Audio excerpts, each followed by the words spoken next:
नमस्कार दोस्तों। दिल्ली के अंदर इलेक्शंस होने वाले हैं। फ्रीबीज का जमाना फिर शुरू हो गया।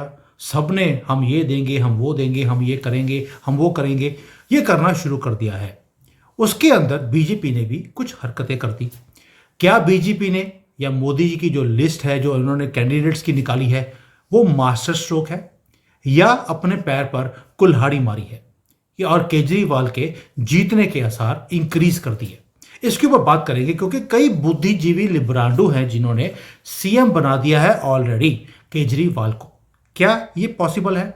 तो मैंने बोला कि इसको दो तीन एंगल से इस चीज को देखना जरूरी है, क्योंकि केजरीवाल दिल्ली के लिए कितना अच्छा है, वो तो वहां की जो गंदगी इंक्रीज हो गई है, पॉल्यूशन भी इंक्रीज हो गया है, क्योंकि वहां पर केजरीवाल सांस ले रहा है। तो मैंने कहा इसके वो बात करते हैं, दिल्ली के ही किसी को बुला लेते हैं कि भाई एक्चुअल ग्राउंड में सिचुएशन क्या है, केजरीवाल की सपोर्ट कितनी है। क्योंकि मुझे लगता है कि इस बार सपोर्ट इतनी है कि अभी तक उसे इलेक्शंस में थप्पड़ नहीं पड़ा है। नहीं तो पिछले दो बार इलेक्शन जब लड़ा वो, दोनों बार उसको थप्पड़ मरे, लेकिन थप्पड़ लगते ही वो जीत भी गया। इस बार क्या जो पब्लिक है उसे फिजिकली थप्पड़ नहीं मारेगी, इलेक्शंस में वोटिंग के दौरान थप्पड़ मारेगी, ये देखने वाली बात है। अब आपको मालूम है संजीव जी, श्री 1008, ये जैसे प्रोडिक्शंस करते हैं सटीक होती हैं, बैठती भी है। हर चीज़ में, हर सिचुएशन में मैंने देखा है कि it was very very precise. तो मैंने बोला इस बार थोड़ा सा एस्ट्रोलॉजिकली, जियोपॉलिटिकली, और जो बीजेपी की गेम है, जो उन्होंने कैंडिडेट्स निकाले हैं, उससे सबको इकट्ठा कर कर एक पिक्चर बनाए कि क्या हो सकता है। Sanjeev ji, thank you so much for joining in. जय सिया राम। जय Shri Ram. Sir, astrologically will come later, क्योंकि वो भी एक एंगल देखना जरूरी है केजरीवाल का। हम्म, बट क्या बीजेपी ने एक सेल्फ गोल कर लिया? वहां पे जो बड़े बड़े नाम थे, नुपुर शर्मा का नाम बोला जा रहा था कि she might be in the candidate list, शायद सीएम की तरह उसे प्रोजेक्ट किया जाएगा। लिस्ट में नाम ही नहीं है। क्या इन्होंने गलती कर दी और केजरीवाल को एक फ्री पास दे दिया कि जा बेटा, जाके तू सीएम दोबारा बन जा और दोबारा से शाहीन बाग कर, आगे ट्रंप आ रहा है, पूरे दिल्ली को आग लगवा दे, और किसानों को तो धरने के लिए जगह उसे दे ही देनी है।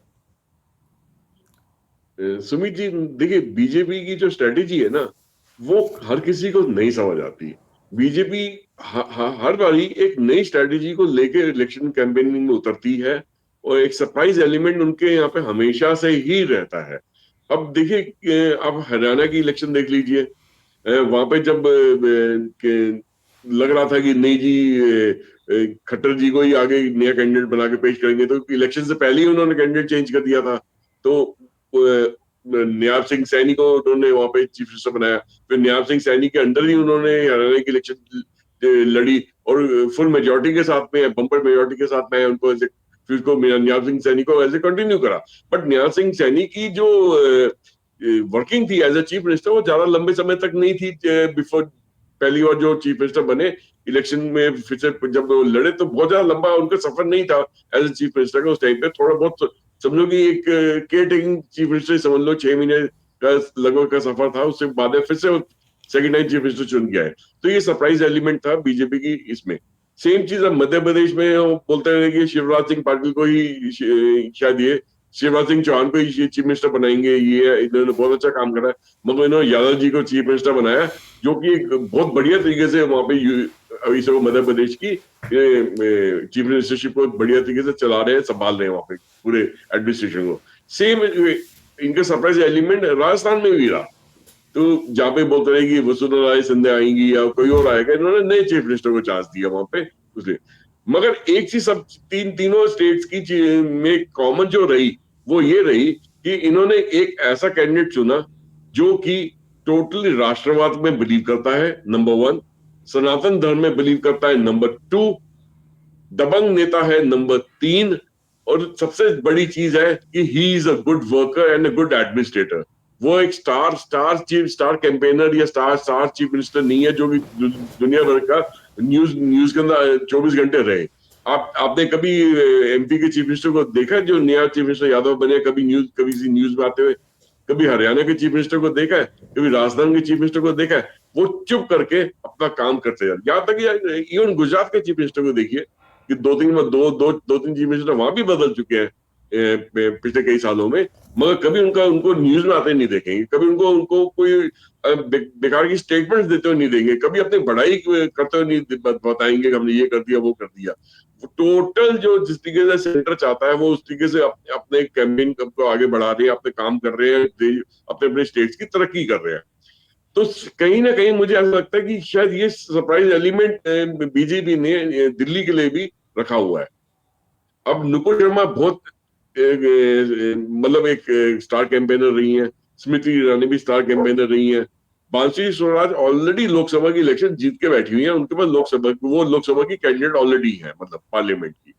तो उनको राज्यसभा में लाएंगे नहीं लाएंगे ये बात की बात है, बट अब फिलहाल उनका नाम कहीं भी सजेशन में नहीं आ रहा। वहां स्मृति ईरानी का और नुपुर शर्मा का नाम आ रहा था। शायद हो सकता है इन्होंने जानबूझ के ये चिंगारी छोड़ी थी बीजेपी ने हफ्ता 10 दिन 15 दिन पहले कि इसमें देखते हैं कि लोगों का रिएक्शन कैसा रहेगा। तो मगर इनको शायद अंदर समझ आ गया होगा कि अगर इनमें से किसी भी एक का नाम हम एज अ चीफ मिनिस्टर ये जिसको टिकट देते हैं, फाइनल जो 9 कैंडिडेट्स को इन्होंने टिकट्स दी हैं कल, उसमें अगर इनका इन दोनों में से किसी का एक का भी अगर नाम रहेगा लिस्ट में, तो ऑपोजिशन पूरे इंडिया की जो ऑपोजिशन है या डीप स्टेट मिलके उसको उसके बारे में बहुत सारा उल्टी सीधी डिसइंफॉर्मेशन निकालेंगे बाहर। ठीक है ना, उसको टारगेट करेंगे, उसके पूरा एक्सरे निकाल देंगे, तो उसके अगली पिछली उसकी फैमिली को अटैक करेंगे, उसके घर वालों को उसके उसके वर्किंग स्टाइल को अटैक करेंगे, मतलब कोई कसर नहीं छोड़ेंगे कि उसको बदनाम करने के लिए, उसको उसकी प्रोफाइल को खराब करने के लिए। मगर बीजेपी ने ऑपरेशन के हाथ से ये मुद्दा ही छीन लिया कि जो पिछले हफ्ता 10 दिन 15 दिन में उन्होंने अपने पूरी जान लगा दी थी कि इसके बारे में वो प्रिपरेशन करेंगे। हो सकता है वो ऑलरेडी रील्स बना के बैठे हो सकता है और जितने भी लिब्रांडो के यूट्यूब चैनल्स हैं, उन न्यूज चैनल्स हैं, उनके साथ वो सांठ गांठ करके बैठे हो इसके बारे में। हो सकता है वो पूरी पूरी उसकी कंटेंट बना के बैठे हो। वो पूरा वेस्ट हो गया, पूरा एफर्ट वेस्ट करवा दिया, वो पूरा पैसा जो है वो खड्डे में गया ऑपोजिशन का।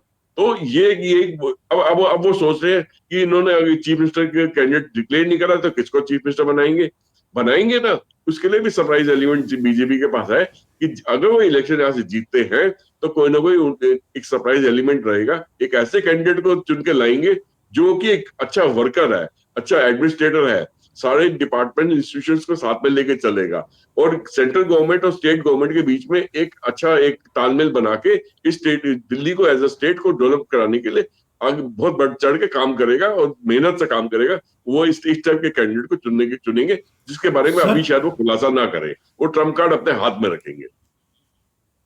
आपको नहीं लगता कि आपने सारे मुद्दे बता दिए कि किस तरह से वो कैंडिडेट चूज करती है? करप्शन फ्री भी होना चाहिए, ये तो बताया ही नहीं आपने, क्योंकि हाँ दिल्ली जी। को तो जैसे इन्होंने दिल्ली की तिजोरी के ऊपर झाड़ू मारा है झाड़ू वालों ने, वो हमने सबने देख लिया। लेकिन सर, आपको लगता है कि जैसे लिब्रांडो जितने भी हैं, जितना ये लेफ्ट विंग का जितना भी मीडिया हाउसेज हैं, पंडित बड़े बड़े आते हैं, उन्होंने डिक्लेयर कर दिया कि केजरीवाल की सीट्स कम होने वाली हैं, ये तो उन्होंने पहले ही बोल दिया है, लेकिन सरकार केजरीवाल ही बनाने वाला है, ये तो उनका आंकलन है। लेकिन अगर हम केजरीवाल की स्टेटमेंट सुनते हैं, वो ऐसे लगता है जैसे पागल हो गया हो, बौखला गया हो, वो उसको समझ नहीं आ रहा कि मुझे बोलना क्या है, करना क्या है। लोग मुंह पे उसकी बेइज्जती करते हुए दिखाई देते हैं हर जगह पर। आपको लगता है कि केजरीवाल को राइटिंग ऑन द वॉल दिखता है कि he is not a popular leader, जो बोलता था कि मैं तो प्रधानमंत्री बन सकता हूं?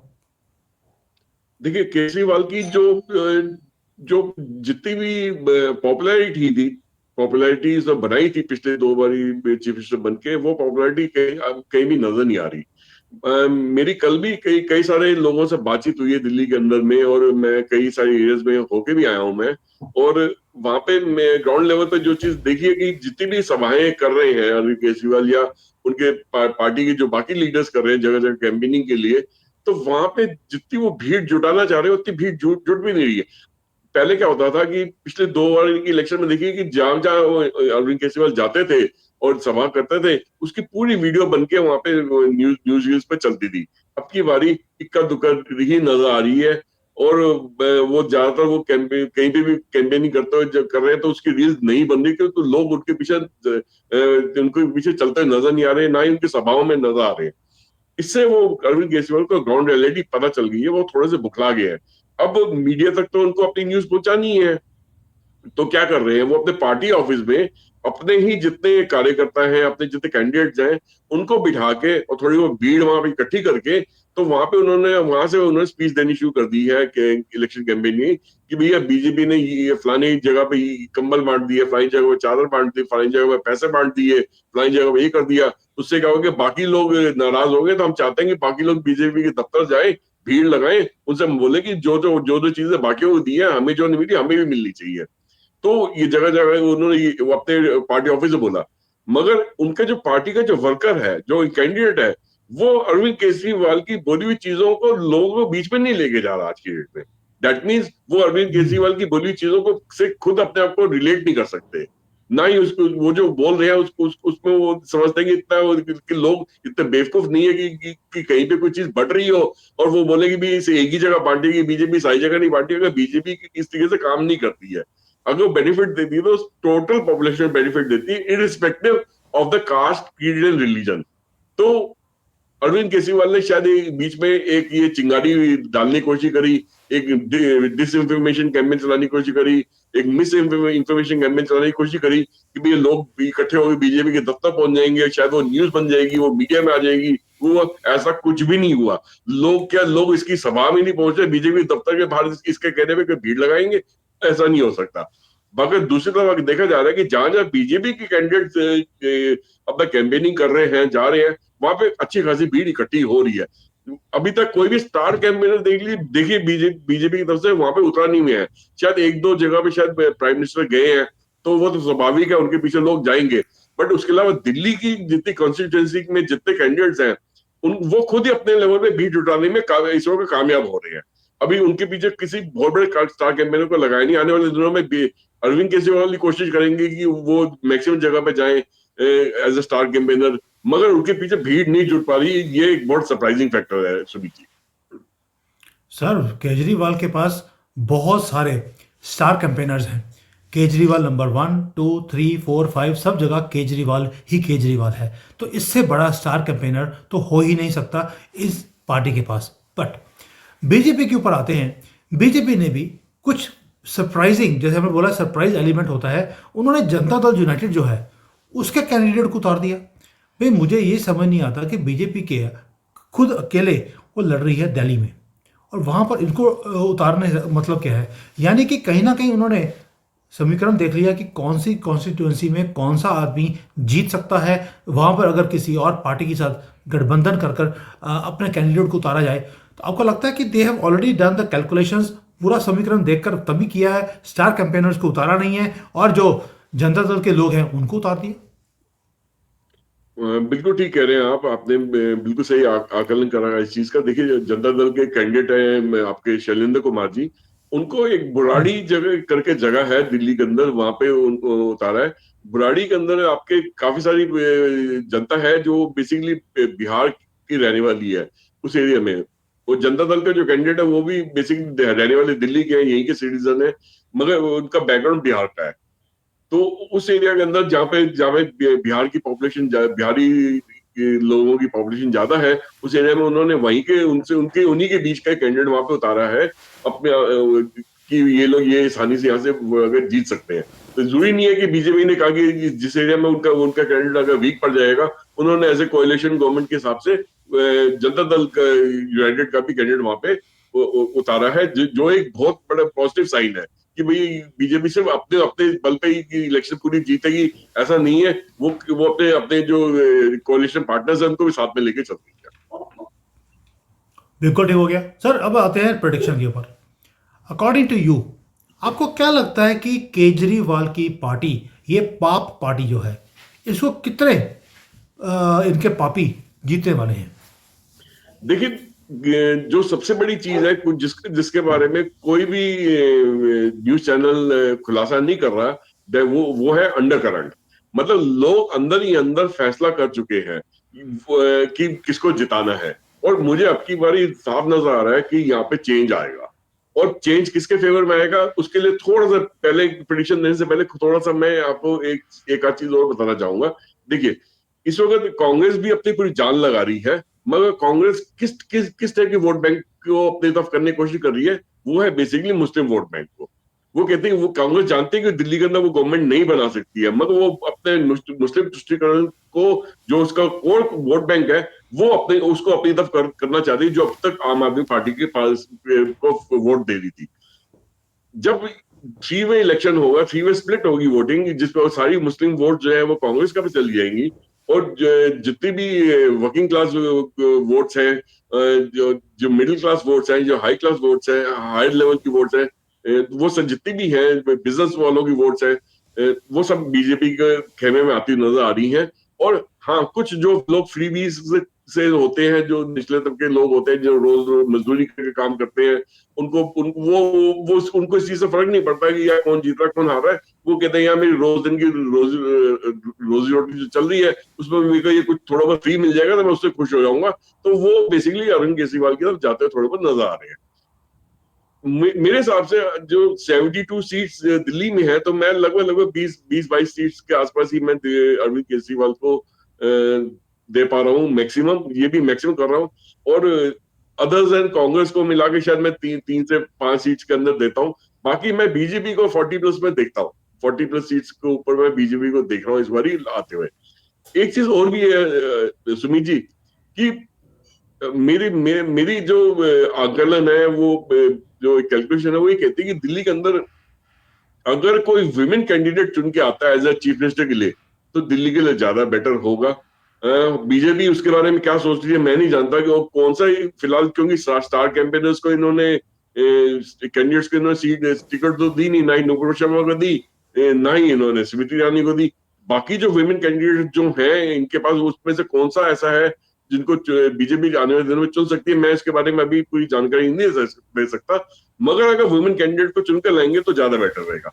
मगर अरविंद केजरीवाल ने उसी चीज में अपने पैर पे कुल्हाड़ी मार ली है, क्योंकि जहां भी कोई भी रिपोर्टर इनसे पूछता है कि जी आप पे तो केस चल रहा है, तो आप तो शायद चीफ मिनिस्टर नहीं बन पाओगे, क्योंकि अब तो गवर्नर ने भी इजाजत दे दी है, और होम मिनिस्ट्री में इजाजत दे दी है आप पे केस लड़ने के लिए। तो जिस कैंडिडेट पे केस चल रहा होता है कोर्ट के अंदर, उसको वो एज अ टॉप सीट को कभी भी नहीं ले सकता चीफ मिनिस्टर की। तो आप क्या आतिशी मार्लिना को एज ए चीफ मिनिस्टर बनाए रखेंगे क्या अगर जीत के आते हैं? तो उन्होंने उन्होंने कहा हर जगह पे एक ही बात बोली, नहीं नहीं नहीं, वो तो एक सिर्फ केयर टेकिंग चीफ मिनिस्टर है, वो नहीं बनेगी चीफ मिनिस्टर तो मैं ही बनूंगा। तो अगर अरविंद केजरीवाल चीफ मिनिस्टर नहीं बनते हैं, और आम आदमी पार्टी जीत भी जाती है, तो आतिशी मार्लिना का पत्ता तो ना अपने अपने हाथ से खुद ही काट दिया, बोल बोल के। तो बाद में किस मुंह से लेके आएंगे उसको सामने? तो ये एक ऐसी चीज है, स्ट्रेटेजी है, जिसमें वो फंस गए अब।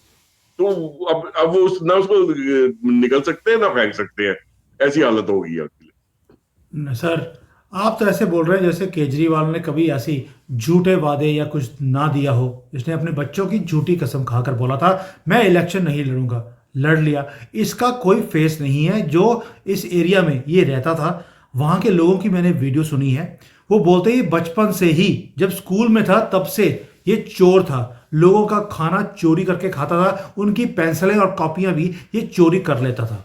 और ये झूठा इंसान है, ये झूठ की दुकान है। बचपन से ये यही कुछ किया है। ये अपने बाप को भी मारता था, उसकी भी इसने कभी रिस्पेक्ट नहीं करी। जो अपने बाप की रिस्पेक्ट ना करता हो, वो दिल्ली वालों की क्या रिस्पेक्ट करेगा? दिल्ली का बाप बनने की कोशिश ये कर रहा है। दूसरी बात, आपने एक चीज बोली मुझे कि कांग्रेस, बीजेपी और पाप पार्टी, ये तीनों ट्रायंगल बनकर ये तीन तीन गुटों में ये लड़ने वाले हैं। कांग्रेस ने, मुझे बड़ी हैरानी सी बात हुई, इंडी गठबंधन में ये सारे इकट्ठे थे। और अभी कांग्रेस में जो राहुल गांधी है वो दिल्ली जाता है, और उसने वहां पे जाकर इनिशिएटिव शुरू कर दिया, दिल्ली न्याय यात्रा। वो भाई पहले तो भारत का न्याय यात्रा थी, फिर उसके बाद हिंदुओं के जो निचले वर्ग के लोग हैं उनके लिए न्याय यात्रा थी, अब दिल्ली न्याय यात्रा। क्योंकि जहां जहां जाता है इसी के साथ न्याय हो जाता है। और ये बोल रहा है कि दिल्ली में पॉल्यूशन बढ़ गया है, अनएम्प्लॉयमेंट बढ़ गया है। वो भाई 65 साल तुम्हारी गवर्नमेंट थी, पॉल्यूशन तो तुमने किया, तभी तुम्हारा नाम भी राहुल गंदगी है। तो आपको लगता है कि राहुल गंदगी भी अब इसकी जो कॉफिन है, जिसके अंदर केजरीवाल को डाल दिया जाएगा, उसके ऊपर कील लगाने का काम वही खुद कर रहा है? बिल्कुल कर रहा है। देखिए, अगर अगर राहुल गांधी या कांग्रेस जो है बेसिकली इनके अगेंस्ट बोल रहे हैं, आम आदमी पार्टी के अगेंस्ट कैंपेनिंग कर रहे हैं, उनको बदनाम कर रहे हैं, उनको नीचा दिखाने की कोशिश कर रहे हैं, तो बेसिकली ऑलरेडी उसने वो, अगर अगर वो वोट स्प्लिट होता है वहां से, और मुस्लिम वोट टोटल कांग्रेस की तरफ आ जाता है, तो बहुत ह्यूज चंक ऑफ वोट जो है आम आदमी की पार्टी से खिसक के कांग्रेस की तरफ आ जाएगा, और उस वो ही तय कर देगा कि ये आम आदमी पार्टी वापस पावर में नहीं आएगी। तो देखो अब ऑलरेडी इन्होंने और रही बात कांग्रेस की, क्योंकि वीक लीडरशिप है, वो अपने आप को कभी भी एज दिल्ली का चीफ मिनिस्टर या दिल्ली में जीतते अपने आप को प्रोजेक्ट नहीं कर पा रहे। वो सिर्फ एक पर्टिकुलर समुदाय को ही अपनी तरफ लाने की कोशिश कर रहे हैं, जो कि तय कर देगा कि आम आदमी पार्टी अब की बार वापस सरकार में बन के नहीं आएगी। तो यही बहुत बड़ी चीज है। शायद अगर गठबंधन बना के चले होते अरविंद केजरीवाल के साथ में, कांग्रेस साथ में, तो बात अलग होती, हो सकता है मिलके गवर्नमेंट बना भी लेते दिल्ली में। बट अब शायद वो बहुत देरी हो गई है, अब वो चीज इकट्ठे हो नहीं सकते। हाँ, आप बोलोगे इलेक्शन के बाद इकट्ठे हो जाएंगे, वो भी नहीं हो पाएंगे, क्योंकि अरविंद केजरीवाल पहले ही बोल चुका था कि क्यों उसने क्यों बोला पहले इलेक्शन आज से 6 महीने पहले भी कि भाई हम कांग्रेस साथ मिलकर इलेक्शन नहीं लड़ेंगे। हरियाणा की जब विक्ट्री हुई थी उसके बाद ही बोल दिया था उसने। तो उसके मतलब दैट मीन्स कि वो राहुल गांधी को कहीं पे भी अपने बराबर नहीं मानते हैं। वो ये मान के चलते हैं कि राहुल गांधी जहां भी जाते हैं वो सामने वाली पार्टी का ही नुकसान करते हैं। तो शायद इसलिए वजह से उन्होंने उनके साथ गठबंधन बनाना सही नहीं समझा। सुमित जी, एक चीज का मैं खुलासा और करना चाहूंगा, ये चाहे आप मेरी तरफ से प्रिडिक्शन समझो या एक मेरा मतलब मेरे कैलकुलेशन समझो, कुछ भी समझो। देखिए, दिल्ली जो है बेसिकली एक स्टेट का जो इसको स्टेट का जो स्टेटस दिया गया था बहुत बाद में दिया गया था। ये शुरू से एज ए यूनियन टेरिटरी ही बन के चल रही थी। जो बेसिकली दिल्ली की जो पुलिस है, लॉ एंड ऑर्डर है, वो तो सेंटर के पास में है, वो तो स्टेट गवर्नमेंट के पास में है नहीं। जो दिल्ली से रिलेटेड जो डिपार्टमेंट्स हैं, जो कि म्यूनिसिपल कॉर्पोरेशन हो गया, या दिल्ली का डेवलपमेंट अथॉरिटी होगी जो कि रियल एस्टेट को डेवलप करती है या बाकी प्रोजेक्ट डेवलप करती है, इवन जो हाईवेज वगैरह रोड्स है वो भी सेंटर के पास में डेवलपमेंट के है दिल्ली वो भी स्टेट के पास में नहीं है। और बाकी जो रिवर्स का रख रखाव है या पोल्यूशन का है, या और भी कई सारे डिपार्टमेंट्स हैं जो कि पॉपुलेशन वो एनरोलमेंट के हिसाब से है, या अलग अलग एरिया जो अलग अलग कॉन्स्टिट्यूंसीज है उसमें उसके डेवलपमेंट के हिसाब से बजट आता है दिल्ली में। तो पहले क्या हो रहा था कि basically governor was the supreme head, और गवर्नर के नीचे टीम होती थी, वो अलग अलग डिपार्टमेंट से कोऑर्डिनेट करके अपना काम चलाते थे। और जो भी सेंटर में गवर्नमेंट आती थी तो वो डायरेक्टली दिल्ली को भी कंट्रोल करती थी गवर्नर के थ्रू। तो वो एक बहुत सही तरीका था काम करने का। दिल्ली को एज ए स्टेट को जब से इन्होंने स्टेट बनाई है तब तक यही देखा गया कि अगर सेंटर और स्टेट में दोनों सेम गवर्नमेंट है तब तो यहाँ पे काम का ढंग से होता है। अगर सेंटर और स्टेट में सेम गवर्नमेंट नहीं है तो यहाँ पे टकराव का माहौल रहता है। और अरविंद केजरीवाल ने तो इसकी हदें सारी पार कर दी कि उसने शुरू से जब से जीत के आया था, वो जब से ये चीफ मिनिस्टर बना यहाँ पे, उसने सेंटर के साथ में हमेशा से एक मतलब टकराव का ही रुख बनाए रखा कि उसका राजनीति इस प्रकार की थी कि मैं इनके साथ किसी भी तरीके से मैं इनके साथ मिलकर नहीं चलूंगा तो शायद मेरे जो लोग हैं जो मुझे वोट देते हैं वो मुझे दबंग नेता मानेंगे और मेरे को वो हमेशा जिताते चले जाएंगे। मेरी प्रेडिक्शन ये है इसके बारे में सुमित जी कि ये जो दिल्ली की इलेक्शन हो रही है चीफ मिनिस्टरशिप की, ये आखिरी इलेक्शन है। इसके बाद में दिल्ली के अंदर इलेक्शन नहीं होगी। इसके बाद दिल्ली में इलेक्शन नहीं होंगे, इतनी बड़ी प्रोडिक्शन, ये तो सर आपने बॉम्ब बना दिया। और सर गवर्नर के थ्रू ही दिल्ली को रूल करा जाएगा जैसे पहले करते थे। सर बहुत बड़ी बात बोल रहे हैं आप, देखते हैं क्या होगा। लेकिन अगर आपने इतनी बड़ी प्रोडिक्शन करी है तो नटशल में ये भी बता दीजिए कि दिल्ली इतना इंपॉर्टेंट क्यों है। नॉट क्यों ये नेशनल कैपिटल है, मैं from a political scenario point of view बोल रहा हूं।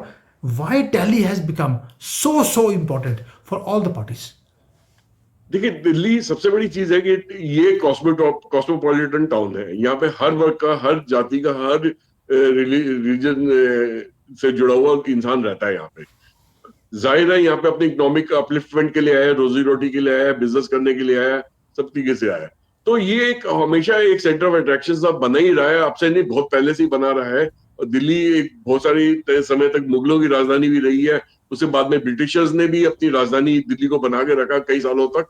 तो एक हमेशा से ही एक सेंटर ऑफ मतलब पॉलिटिकल एक्टिविटी भी रहा और एक बिजनेस एक्टिविटी भी रहा। दिल्ली के अंदर बहुत, शायद हिंदुस्तान की सबसे बड़ी मंडी जो है हर प्रोडक्ट की, वो भी दिल्ली के अंदर बेस्ड है। यहाँ से बहुत सारा सामान जो है ट्रेडिंग के हिसाब से पूरे हिंदुस्तान में जाता है। यहाँ से एक्सपोर्ट भी बहुत सारा सामान होता है, जिसके बारे में बहुत सारे लोग नहीं जानते हैं इसके बारे में। तो खाद्य पदार्थ जो है यहाँ पे दिल्ली का बहुत सारा सामान यहाँ से एक्सपोर्ट भी होता है। बहुत सारी बड़ी इलेक्ट्रॉनिक की भी बहुत बड़ी मंडी है, इलेक्ट्रिकल गुड्स की बहुत बड़ी मंडी है, खाद्य सामान की सामग्री की बहुत बड़ी मंडी है, सब्जियों की फलों की बहुत बड़ी मंडी है।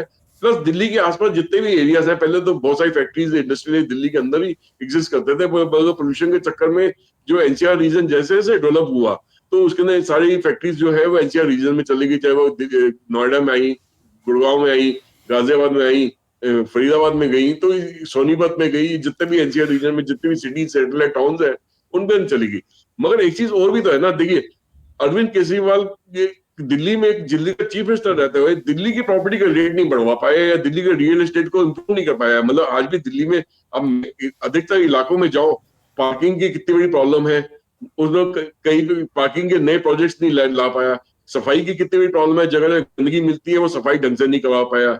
वाटर लॉगिंग की कितनी प्रॉब्लम है, वो तक बीइंग ए कैपिटल सिटी वो वाटर लॉगिंग प्रॉब्लम नहीं दूर कर पाया। वहीं पे जितने भी नए सैटेलाइट टाउन्स उभर के आए हैं, वहां पे प्रॉपर्टी के रेट दिन रात बढ़ रहे हैं, वहां पे अच्छा इंफ्रास्ट्रक्चर है, अच्छी सैनिटेशन फैसिलिटीज है और अच्छी साफ सफाई है, तो लोगों ने उस एरियाज में जाके इन्वेस्टमेंट करना, एनसीआर रीजन में जाके इन्वेस्टमेंट करनी शुरू कर दी। और जितने भी नए प्रोजेक्ट्स आ रहे हैं, दुनिया भर से जो प्रोजेक्ट्स आ रहे हैं, वो दिल्ली के अंदर तो आ नहीं रहे, सारे एनसीआर रीजन में ही जा रहे हैं सारे के सारे।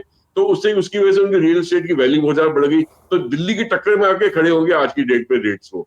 तो being a capital city, Arvind Kejriwal Delhi की जो एक एबिलिटी थी अपने आप को इंप्रूव करने की, उन्होंने उसको दिल्ली को बेसिकली एनसीआर रीजन के मुकाबले आज की डेट में डिग्रेड करके रख दिया। ये भी बहुत बड़ी वजह है कि दिल्ली के लोग खुद नाराज होकर बैठे हैं कि भैया दिल्ली को सबसे ऊपर होना चाहिए था, वो आज की डेट में एनसीआर के मुकाबले नीचे आ गया। बिल्कुल सही कह रहे हैं कि यहाँ पर मैं बेशक बोलता हूँ, जहाँ केजरीवाल और राहुल गांधी जैसे लोग होंगे तो वहाँ पर पॉल्यूशन भी बढ़ेगा, गंदगी भी बढ़ेगी और कोई भी काम नहीं होगा। इनका तो काम है कि काम नहीं होने देना। तो देखते हैं, अभी आपने दो प्रोडिक्शंस करी हैं, एक कि बीजेपी को 40-45 सीटें मिलती हुई दिखाई देती हैं, केजरीवाल को 20-25 सीटें मिलती हुई दिखाई देती हैं हमको। केजरीवाल सीएम नहीं बनेगा। बीजेपी ने जो अपने कैंपेनर्स निकाले हैं वो गलती नहीं करी है, स्टार कैंपेनर्स को नहीं उतारा गया, एक स्ट्रैटेजी है ताकि उन्हें अटैक ना किया जाए और अपोजिशन को कोई मुद्दा ना मिले। और तीसरा ये है कि ये दिल्ली के आखिरी इलेक्शंस हैं, इसे दोबारा से यूटी बनाया जाएगा या कुछ और किया जाएगा, गवर्नर रूल के अंदर इसको चलाया जाएगा, वो बाद की बातें हैं। As far as general elections are concerned, these are the last elections of Delhi. अब देखते हैं आगे जाकर इन चीज़ों को इम्प्लीमेंट किया जाएगा तो कैसे किया जाएगा। कश्मीर में तो आसान था, आपने 370 ख़त्म करके उसे स्टेट से यूटी में कन्वर्ट कर दिया। यहाँ पर आप कौन से आर्टिकल को ख़त्म करेंगे ताकि स्टेट को यूटी में कन्वर्ट किया जाए, ये देखने वाली होगी। बड़ा ही दिलचस्प आपने एक फलूफा क्या होता है वो छोड़ दिया है कि भाई ये होने वाला है। मुझे मालूम नहीं हिंदी का वर्ड कौन सा होता है, प्लीज़ मुझे बता देना। You know my Hindi is not that very good. Thank you so much Sanjeev ji. इसके ऊपर जब दिल्ली के इलेक्शंस होने वाले होंगे we will cover that again, क्योंकि तब तक और बड़े समीकरण चेंज होने वाले हैं और बड़ी हरकतें राहुल गांधी और केजरीवाल की तरफ से होने वाली हैं। It is going to be very interesting to see how they cry every day coming on the TV, और कैसे ये झूठ बोल बोलकर अपने आप को बचाने की ये कोशिश करेंगे और हम इन्हें एक्सपोज ना करें, ऐसा हो नहीं सकता। Sanjeev ji thank you. जय हिंद, जय सिया राम। जय सिया राम।